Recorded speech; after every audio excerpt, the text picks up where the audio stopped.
들기 때문에 그렇습니다. 그런데 정말로 기도가 어려운 것일까요? 기도 어떻게 하는 거라고요? 기도는 막 하는 거예요. 진짜 우리 교인들은 기도는 좀 막 했으면 좋겠어요. 기도는 입에서 나오는 대로, 생각나는 대로 막 하는 거예요. 그냥 하나님께 말씀드리고 싶은 것 그냥 하는 게 기도예요. 막 하는 기도가 뭐가 어려워요? 정말 이유가 기도가 어려워서 안 하는 것입니까? 아니면 하나님에 대한 믿음이 없어서 안 하는 것입니까? 오늘은 하나님이 들으시는 기도에 대해서 생각해 보고자 합니다. 예수님이 예루살렘 성전에 들어가셨죠. 예수님이 예루살렘 성전에 들어가실 때 호산나 호산나 찬양하는 소리를 들으며 들어갔습니다. 어제 말씀드렸던 것처럼 호산나라고 하는 말씀은 호산, 나라고 하는 건 낮자는 지금이라는 거거든요. 호산은 구원이라는 말이에요. 지금 우리를 구원하소서. 그 소리를 들으면서 예수님이 예루살렘 성전에 들어갔는데 예루살렘 성전이 너무 활기차게 돌아가고 있습니다. 사람들은 분주하게 성전을 드나들고 있습니다. 보기에는 성전이 굉장히 활기차게 움직이는 것 같은데 그게 아니었다라는 거예요. 제사장들은 돈을 벌기 위해서 성전에서 장사를 하도록 허락하였습니다. 성전은 기도하는 집이 아닌 물건을 파는 시장처럼 시끄러웠습니다. 그것을 보고 마음 아파하시던 예수님이 베다니에 물러나셨다가 밤잠 이루지 못하고 작정하시고 예루살렘 성전을 올라가시죠. 올라가시는데 베다니 그쪽에는 무화과 나무가 너무 많았어요. 어느 무화과 나무가 쳐다보니까 잎사귀가 무성하니까 열매가 있는 줄 알고 예수님이 거기를 가보셨더니 열매가 없습니다. 마치 어저께 본 예루살렘 성전처럼 겉은 너무나도 화려한데 열매가 없는 것처럼 말입니다. 그 무화과 나무를 보면서 예수님은 예루살렘 성전에 선포하듯이 말씀하십니다. 이제부터 너에게는 열매가 없을 것이다. 그리고는 성전에 올라가셔서 돈 바꾸는 상을 뒤엎으시고 소와 양을 파는 사람들을 내쫓으시며 선포하십니다. 아버지의 집은 장사하는 집이 아니고 만민이 기도하는 집이다 선포하셨습니다. 그렇습니다. 교회는요 아무나 와서 입에서 나오는 대로 막 기도하는 곳입니다. 그리고 또 하룻밤이 지났습니다. 그 다음날 다시 예루살렘 성전을 향하여 나아가는데 어제 그 무화과 나무 옆을 지나갑니다. 어제까지는 너무나도 싱싱하고 푸렀던 무화과 나무가 뿌리까지 말라 비틀어져 있었습니다. 그것을 보고 놀란 베드로가 예수님에게 말하지요. 선생님 보십시오. 저주한 무화과 나무가 말랐습니다. 그러자 예수님께서 이렇게 말씀하셨습니다.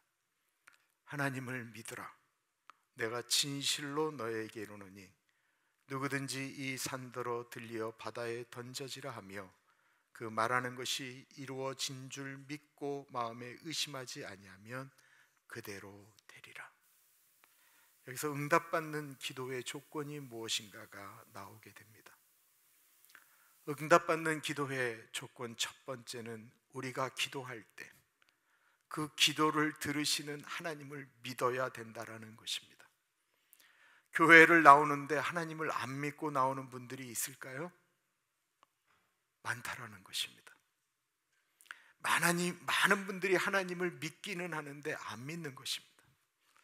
하나님을 믿는다고 교회에 나오기는 하지만 하나님을 믿는다라고 하는 그 믿음에 대한 신뢰가 없는 것입니다. 왜 그럴까요? 앞에 서두에 말씀드렸던 것처럼 하나님과 나 자신에 대한 그 관계성에 대한 믿음이 없기 때문에 그렇습니다. 그러므로 하나님을 믿으라고 하는 것은 하나님과 우리의 관계를 믿으라는 말씀입니다.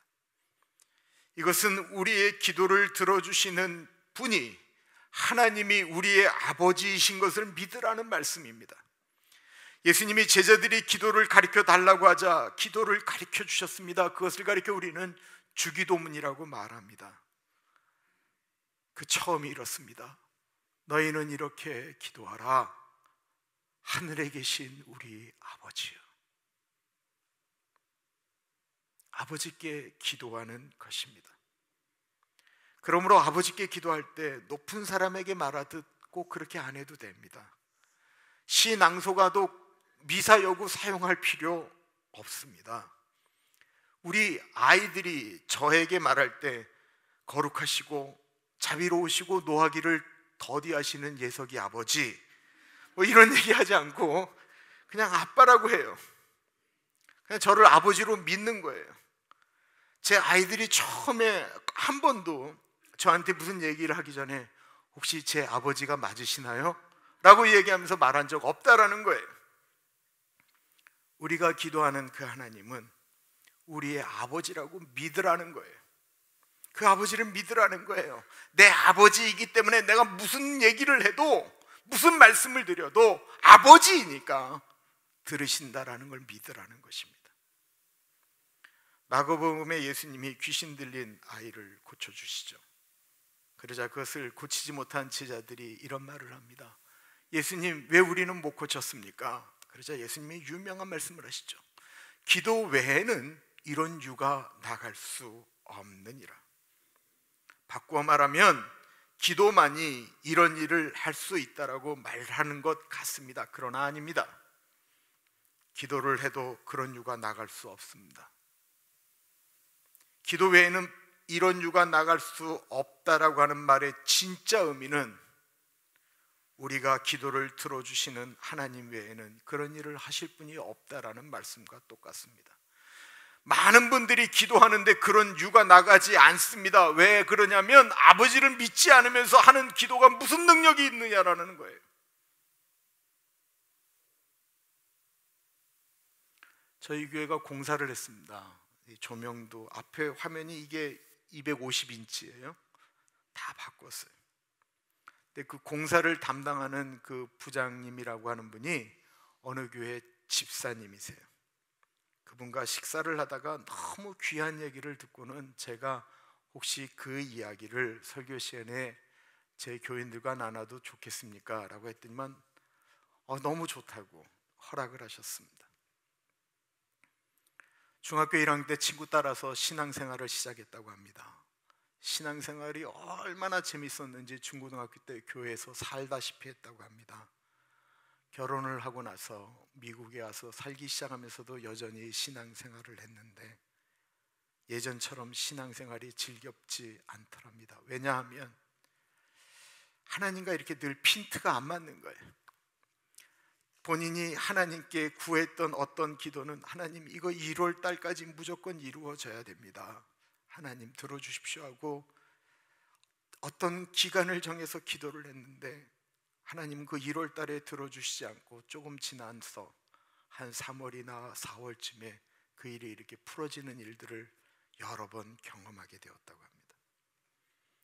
그러니까 너무 간절할 때는 하나님이 들어주시지 않으니까 그 뒤에 되어질 때는 하나님이 해주시는 것이 아닌 이렇게 그냥 흘러가다 보니까 이루어진 것처럼 바로 이루어졌다라고 하면 하나님을 더 신뢰했을 텐데 그 시간이 지나고 나니까 하나님에 대한 신뢰가 무너지기 시작했습니다. 지금 나이가 40대 중반이 되셨는데 여전히 교회에서는 엔지니어로 봉사를 하고 있고 수십 년 예배를 드렸기 때문에 주일날 되면 습관처럼 교회에 나오지만 교회에선 집 사고 봉사하는 사람이지만 사회생활을 할 때는 마치 하나님을 믿지 않는 사람처럼 살아갔다라는 것입니다. 여기서 하나님을 믿지 않는 사람처럼 살았다라고 하는 것이 뭐 술집을 드나들고 함부로 사는 삶이 아닌 서두에 말씀드렸던 것처럼 하나님을 믿는 믿음이 있어서 교회를 나오기는 하는데 하나님을 믿는데 실제로는 믿지 않는 사람처럼 마음의 상태로 살아갔다라는 것입니다. 그게 너무나도 힘드니까 2019년도 특별 새벽 기도를 드릴 때 이런 고백을 했대요. 하나님 살아계신 거 그냥 좀 보여주십시오. 어떠한 기적, 어떠한 사인, 어떠한 목소리 좀 보여주십시오. 그러나 이번 특별 새벽 기도회에도 아무 일도 일어나지 않았다고 합니다. 그런데 이제 마음이 이제 너무 공고한 거예요. 오랫동안 신앙생활을 하였기 때문에 자신이 그래도 특별 새벽 기도관에 그 기도를 가지고 했던 것을 가지고 그렇게 간절하게 기도했다 보니까 일을 할 때도 하루 종일 그냥 그것에 대한 생각에 이렇게 사로잡혀서 있었습니다. 그런데 갑자기 본인의 마음 가운데 출애굽기가 이렇게 확 들어오더래요. 출애굽기에 바로왕이 확 들어오더래요. 그러면서 마음속에 감동이 일어나기 시작하는데 하나님이 마치 이렇게 말씀하시는 것 같더랍니다. 내가 이집트에 10가지 무서운 재앙을 행하였는데 불구하고 바로왕이 그 재앙을 보고 나를 믿더냐? 네 마음에, 너의 삶에 하나님을 없는 것처럼 네가 사랑하고 있는데 내가 너에게 기적을 보여준들, 내가 너에게 말한들 네가 나를 믿겠냐? 그러시면서 네가 그렇게 기도했으면 내가 들은 줄 믿고 내가 살아있는 줄 믿고 네가 그렇게 하나님을 믿는 사람처럼 하나님이 살아계신 것처럼 살아가야 너를 보면서 네 주변에 있는 사람들이 네 모습 때문에 내가 살아있는 것을 보지 않겠느냐. 오늘날 우리의 얘기 아니에요? 예배를 드리기는 드리는데 마치 하나님 없는 사람처럼 하나님을 믿기는 믿는데 하나님을 믿지 않으니까 기도를 안 하는 거 아니에요? 하나님을 믿기는 믿는데 하나님이 나를 바라보고 계시고 나를 통치하신다라고 생각하지 않기 때문에 이 땅에 살아갈 때는 우리 하고 싶은 대로 살아가지 않느냐라는 것입니다. 우리가 하는 기도는 살아계신 하나님께 드리는 것입니다. 우리가 하나님께 기도 드릴 때 이런 고민하지 마시기 바랍니다. 내 기도가 말이 되나 말이 안 되나, 나 같은 죄인이 기도하면 하나님이 들어주시나 안 들어주시나, 내가 하나님에게 정성을 보였는가 안 보였는가, 이거 다 중요하지 않습니다. 내가 기도를 5분 했는가 2시간 했는가, 내가 기도를 40일 작정하고 했는가 아니면 30초를 했느냐가 중요한 것이 아닙니다. 내가 어떻게 기도했느냐가 중요한 것이 아니고 내가 누구에게 기도했느냐가 중요하다라는 것입니다. 저는 저에게 있어서 하나님 아버지는 참으로 존귀하신 하나님 아버지예요. 저의 늘 기도는 참으로 존귀하신 하나님 아버지. 어떨 때는 이렇게 기도를 하는데 참으로 존귀하신 하나님 아버지, 그리고는 그 다음 말을 못 읽겠어요. 그때 마치 하나님이 저에게 이렇게 말씀하시는 것 같아요. 왜? 너 나한테 할 말이 있니? 라고 물으시는 것 같아요. 너 내 이름을 불렀는데 왜 아무 말을 안 하니? 제가 그때 이렇게 고백을 하는 거예요. 그냥 아버지가 좋아서요. 그랬더니 하나님이 또 마치 저한테, 자식, 나도 네가 참 좋다. 집에 가서 한번 해보세요. 여보, 왜 불러요? 갑자기. 그냥 좋아서. 밥이 달라질 거래요?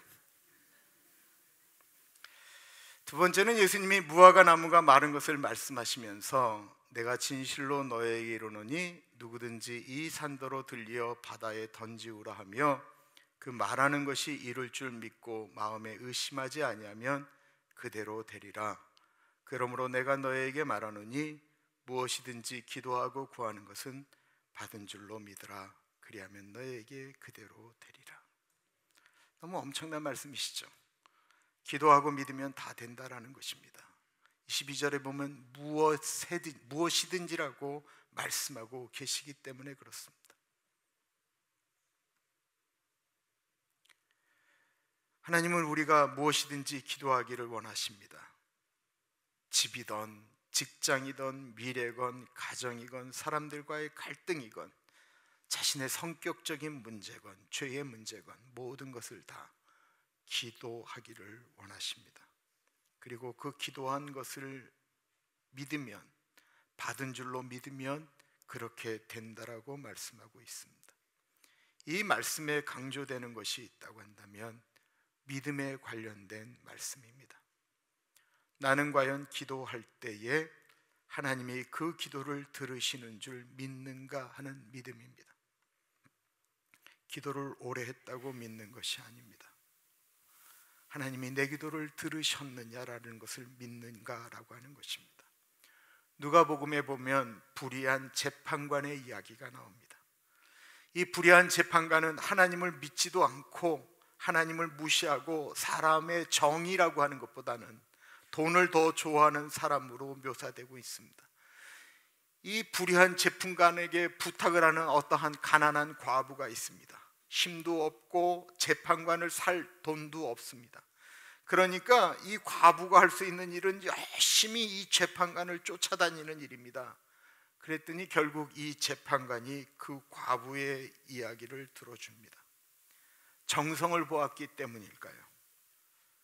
이 사람이 불의한 데서 이제 정의로운 사람이 되었기 때문일까요? 과부의 정성, 그 모든 것들을 보았기 때문이 아니다라는 것입니다. 성경은 귀찮아서 들어주었다라고 이야기합니다. 너무 귀찮게 하니까 들어주었다라는 것입니다. 그러시면서 예수님이 하시는 말씀이 하물며 하늘에 계신 내 아버지일까 보냐, 그것을 가리켜 우리는 이렇게 해석할 수 있습니다.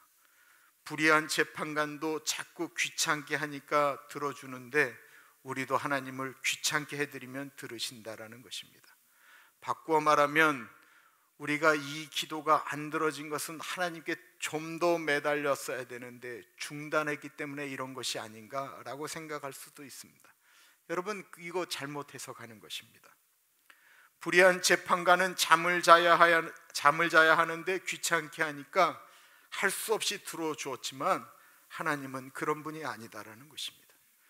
하나님은 귀찮아서 들어주시는 분이 아니고 아버지이기 때문에 들어주신다라는 거예요. 예수님이 또 하나의 예를 듭니다. 한 친구 집에 손님이 왔는데 떡이 떨어졌습니다. 그래서 급하게 옆집 친구 집에 가서 문을 두드리며 떡을 빌려달라고 말할 때 그 친구는 친구이기 때문에 빌려주는 것이 아니고 떡 주지 않으면 계속 밤새도록 두들길 것 같으니까 귀찮아서 빌려준다라는 거예요. 거 봐라, 우리도 하나님께 계속 귀찮게 하면 들어주신다라고 생각할 수 있습니다. 사람들은 귀찮아서라도 빌려주는데 하물며 우리의 아버지는 오죽하시겠느냐라는 것입니다. 기도하면 하나님이 듣는 줄 믿으라는 것입니다. 그런데 우리의 인생 가운데는 이런 것이 있습니다. 분명히 믿고 기도했는데 안 들어주시는 거예요. 안 들어주시는 기도가 너무 많다라는 거예요. 믿는다라는 것은 신실함을 의미합니다. 그 신실함이라고 하는 건 하나님을 신뢰한다라는 것입니다. 우리의 기도가 거절될 수 있습니다. 이집트에서 이스라엘 백성을 이끌고 홍해를 건너고 40년 동안 광야를 유리하던 모세의 소망은 딱 하나였습니다. 본인에게 하나님이 말씀하셨던 젖과 꿀이 흐르는 땅, 그 땅 한 번 밟아보고 죽는 게 모세의 소망이었습니다. 120세가 된 모세가 하나님께 고백합니다. 아버지, 나로 저 땅을 좀 들어가게 해주십시오. 그거 못 들어줘요? 나는 모세의 이 기도를 볼 때마다 눈물이 나요. 하나님 어떻게 이걸 안 들어주시나? 하나님이 그 기도 거절하셨습니다. 다윗이 자신의 죄 때문에 가진 낳은 자식이 아픈 것을 보고 견디지를 못합니다. 아버지, 죄는 내가 졌는데 왜 내 아들을 치십니까? 꼬박 일주일을 금식합니다. 다윗의 고백은 아버지, 저 아들 좀 살려주십시오 라고 하는 것이었습니다. 그런데 하나님이 그 자식을 데려가십니다. 평생을 혼자 살면서 하나님을 향하여 온 몸을 다 드린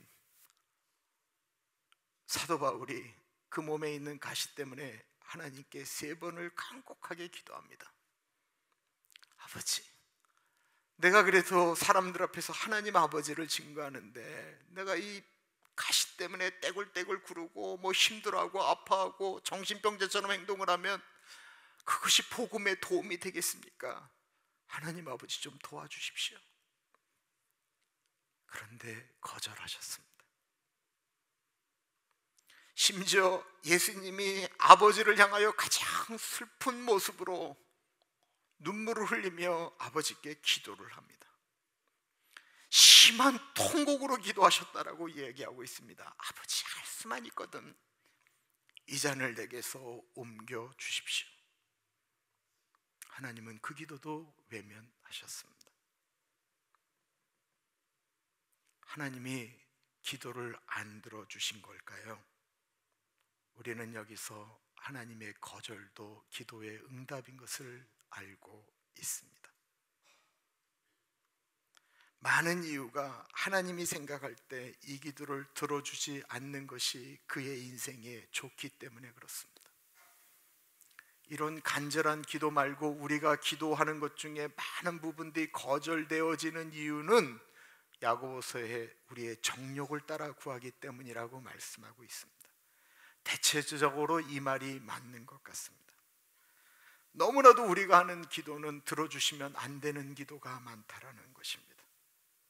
하나님의 뜻을 구하며 기도하기보다는 우리의 정욕을 따라서 구하기 때문에 거절하시는 것입니다. 그런데 제 인생을 이렇게 뒤돌아보면 하나님께서 거절하셨기 때문에 감사한 일이 얼마나 많은지 모르겠습니다. 제 기도 다 들어주셨으면 저는 여기에 절대로 서 있을 수가 없습니다. 그러나 우리가 믿음으로 구했음에도 불구하고 하나님이 거절하고 싶으셔서 거절한 것이 아니고 우리가 바르게 구했음에도 불구하고 하나님께서 홀드하실 때가 있습니다. 바로 우리의 죄 때문에 그렇습니다. 25절은 이렇게 말씀하고 있습니다. 서서 기도할 때에 아무에게나 혐의가 있거든 용서하라. 그리하여야 하늘에 계신 너희 아버지도 너희 허물을 사하여 주시리라 하셨더라. 한글 성경에는 없지만 원어 성경에는 25절 앞에 그리고라고 하는 표현이 있습니다. 그러므로 기도하고 믿으라. 그리고 기도할 때에 혐의가 있거든 용서하라라고 말씀하고 있는 것입니다. 여러분 생각해 보세요. 제 아들이 제 딸에게 큰 잘못을 저질렀습니다. 동생의 마음을 너무 힘들게 만들었습니다. 그런데 아무렇지도 않게 저에게 아빠 저 이것저것 필요하니까 들어주십시오 라고 하면 제가 그 얘기 듣겠습니까? 너 쓸데없는 소리 하지 말고 네 동생에게 가서 미안하다라고 먼저 이야기하고 다시 와. 아버지의 마음 아니겠습니까? 하나님은 우리의 기도를 들으시고 응답하십니다. 그러나 무조건 응답하시는 분은 아니다라는 것입니다. 믿음의 기도는 응답의 절대 조건이지요. 그러나 용서도 기도 응답의 절대 조건입니다. 원망하고 짜증하면서 형제를 용서하지 않으면 기도의 문이 열리지를 않는다라는 것입니다. 혐의가 있거든 이라고 하는 말은 누구와 불편한, 불화한 관계를 의미하는 단어입니다. 우리가 생각할 때 우리의 생각과 맞지 않기 때문에 좀 이런 것 아닌가? 라고 생각하는 것 정도를 이야기하는 거예요. 죄라기보다는 불편함을 얘기하는 거예요. 예를 들면 배우자와의 갈등, 교인과의 갈등 같은 거죠. 나하고 마음이 맞지 않기 때문에 일어나는 미움 같은 거예요. 그런데 그 불편함이 우리 마음 가운데 자리를 잡기 시작하면 기도가 안 됩니다. 제가 선교단체에 있을 때 밑에 있는 간사가 너무 믿게 행동을 해서 갈등이 생기기 시작했습니다. 그 사람만 보면 마음에 불편함이 일어나는 거예요. 제가 주임 간사인데 이게 말을 안 들어요. 더군다나 남자면 조용히 불러다가 몇 대 줘박았으면 좋겠는데 이 여자예요. 그 생각을 하면 그 다음날 이렇게 만날 걸 생각하면 마음이 불편해져요. 같이 밥을 먹으려고 그러면 좀 내가 멀리 떨어져서 밥을 먹게 돼요. 어떻게 해서든지 그 자매하고는 이렇게 좀 안 마주쳤으면 좋겠어요. 그리고 생각을 하면 그 생각이 너무 머릿속에 남아있으니까 다른 것들을 이렇게 하는데 불편한 거예요. 만약에 집에서 이런 일이 일어나게 되면 우리의 마음이 얼마나 불편할까요? 제가 사무실에서 같이 근무하는 김동수 전도사님이나 이성은 목사님과 이런 일이 벌어지면 교회를 어떻게 운영할까요? 기도가 될까요? 그 불편함을 어떻게든지 빨리 처리해야 되지 않겠습니까? 그리고 기도가 되겠어요? 기도하기 전에 먼저 내 마음의 속에 있는 그 불편함을 풀어야 된다라는 거예요. 용서해야 된다라는 거예요. 맺힌 것이 있거든 먼저 풀어버리라는 거예요. 그 사람의 행동이 어떻건 저건 어떻건 그 사람이 나한테 용서를 구하건 아니건 간에 내가 먼저라는 거예요. 먼저 용서를 강조하는 이유는 기도하는 사람은 하나님에 대하여 신자이지만 우리는 이웃에 대해서도 신자이어야 한다라는 것입니다.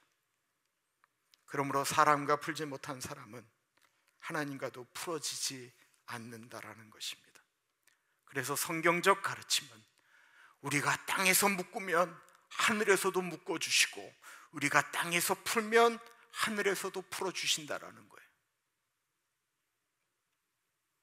혐의를 용서할 때 하나님도 우리의 허물을 사하여 주시겠다라고 오늘 본문 말씀은 말씀하고 있습니다. 앞에 언급한 것처럼 혐의라고 하는 건 우리 마음속에서 일어나는 것이기 때문에 이게 꼭 죄의 문제가 아니에요. 저 사람 때문에 내가 힘들고 저 사람이 나를 싫어하나 봐 라고 하는 이런 고통이에요. 관계의 불편함이에요. 그러나 엄밀한 의미에서 이건 죄는 아니에요. 그런데 그 혐의를 가진 것만으로도 용서를 하면 하나님은 우리의 허물은 분명한 죄거든요. 그 허물을 덮으시겠다라고 약속하고 있는 것입니다. 이게 얼마나 수지 맞는 일입니까? 기도하는 이 시간에 내가 그 사람의 혐의를 용서를 구하면 하나님께서 우리를 용서하시겠다라는 것입니다. 그래서 마태복음 18장 35절에 형제를 용서하지 아니하면 내 천부께서도 너에게 이와 같이 하시리라. 하나님의 용서를 받을 수 있는 길은 다른 사람에 대한 혐의가 있거든 용서하라라는 것입니다. 일반적으로 성령의 강력한 역사는 늘 회개 후에 임하였습니다. 한국의 1907년도에 임했던 역사도 모두 성령의 역사는 회개 후에 일어났습니다. 그러므로 우리가 우리의 기도에 하나님의 은혜가 있기를 간구하려거든 먼저 용서하는 기도를 드려야 되고 그 마음으로 묶여있는 우리 자신의 죄를 하나님께 고백하는 것이 좋습니다. 저희 교회 예배 시간에는 죄를 고백하는 기도의 시간이 있습니다. 이것은 저희 교회가 만든 것이 아닙니다. 수천 년 교회 역사 가운데 예배의 소중한 시간이었습니다. 우리의 믿음의 선배들이 어떻게 하면 하나님 앞에 바르게 나아가서 예배를 드릴까? 어떻게 하면 하나님께 말씀을 듣기 전에 우리의 마음을 청결케 할까? 어떻게 하면 나의 기도가 하나님께 순전하게 올라갈 수 있을까? 라고 고민하면서 만든 시간입니다. 하나님께 들려지는 기도를 드리고 싶지는 않으십니까? 다른 분들이 고백하는 것처럼 나도 하나님께 기도의 응답을 받았다라고 고백하고 싶지 않으십니까? 그러면 먼저 우리의 기도를 들으시는 하나님을 신뢰하셔야 합니다. 하나님이 우리의 아버지이시고 우리 하나님 아버지께 우리가 기도한다라고 하는 것을 믿어야 합니다. 그리고 우리의 아버지는 내가 입술을 벌려 드리는 그 기도를 꼭 들으시고 계신다라고 하는 것을 믿어야 합니다. 그리고 우리가 그 기도를 구하기 전에 다른 사람의 허물을 덮고 용서하는 기도를 드려야 합니다. 살아계신 하나님 아버지는 기도하는 우리들에게 큰 은혜를 부어주실 것입니다. 기도하겠습니다. 참으로 존귀하신 하나님 아버지, 우리가 드리는 기도가 하나님께 들려지는 기도이기를 소원합니다. 너희는 이렇게 기도하라. 하늘에 계신 우리의 아버지여. 그렇습니다. 우리가 살아계신 아버지께 기도합니다. 아버지, 우리가 드리는 기도를 주님이 들으시는 줄 믿고 기도하기를 소원합니다. 주님, 우리가 기도할 때에 하나님과 우리 사이에 형제에 대한, 다른 사람에 대한 원망과 한 때문에 그 죄가 하나님과 우리 사이를 가로막아 우리의 기도가 상달되지 못하는 일이 없도록 주님, 우리가 늘 주님 앞에 회개 기도하며 나아갑니다. 주님, 우리 가나안 교회의 기도의 간증들이 더 많아지기를 소원합니다. 우리가 그 기도 간증의 주인공이기를 소원합니다. 존귀하신 예수님 이름으로 기도합니다. 아멘.